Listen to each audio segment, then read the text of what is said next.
tutorial daw sa ganyang effect. So mabilis lang to guys, kung gusto niyo matuto, let's go. So punta tayo sa CapCut, tapos add new project, hanapin yung video na ginawa natin and scroll down natin, tapos hanapin natin yung sa may pintuan siya. Ayan, pindutin yan, tapos add. Pagkatapos dito, ayan, hanapin natin kung saan banda siya mag-umpisa. Hanapin natin yan. So yan dyan, i-delete muna natin yung split, tapos hanapin natin yung pwesto na naghawak siya ng pintuan, parang naghawak siya ng pintuan. Yan, yun, yung ganong style, yung parang nahila siya. Yan, hanapin natin yan, tapos split. Pagkatapos yan, i-delete natin yan kasi hindi yan yung gagamitin natin. Pagkatapos dito, yan, hanapin natin banda kung saan yung mag-umpisa na siya mag hilain. Dahan-dahan lang guys para makuha natin yung tamang timing.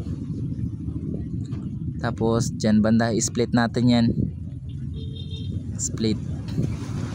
Ayun, kinakapa-kapa ko pa kung paano to siya yung tamang timing para hindi halata. So split natin yan. Pagkatapos i-overlay natin, hanapin natin yung overlay. Yan, overlay. Tapos yan, i-drag natin papunta dun sa kabila. I-drag natin yan. Yan, i-drag natin.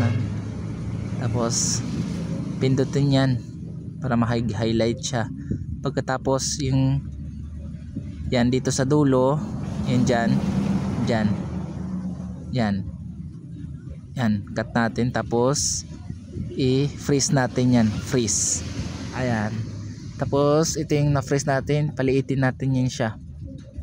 Yan, tapos remove background, hanapin yung remove background. Ayan, tapos pindutin yung custom removal, tapos yung blue na yan, naguhit na line na yan, i-adjust natin yan pa yan dyan, number 2 natin. Pagkatapos brush, ayan, brush natin yan guys. So ayan, brush natin, tapos pag natapos na i-brush, pindutin lang yung check, yan. Pagkatapos pindutin natin yung yan, kung mapapansin nyo dyan guys, may pulang diamond. Napindot ko kasi yan yung keyframe nya. So dito natin sa sunod ulit. Yan, hanapin natin yung pabalik na siya. Yung magandang timing guys, magandang timing. Ayan, tapos yan, i-delete na natin yan. Tapos yan yung ending ng CapCut guys, i-delete din natin yan kaya hindi yan pwede.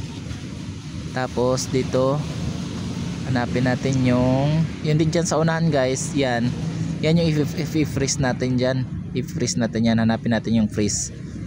Yan, freeze, yan, freeze. Yan, so yung naka-freeze na siya, i-overlay natin yan, i-overlay,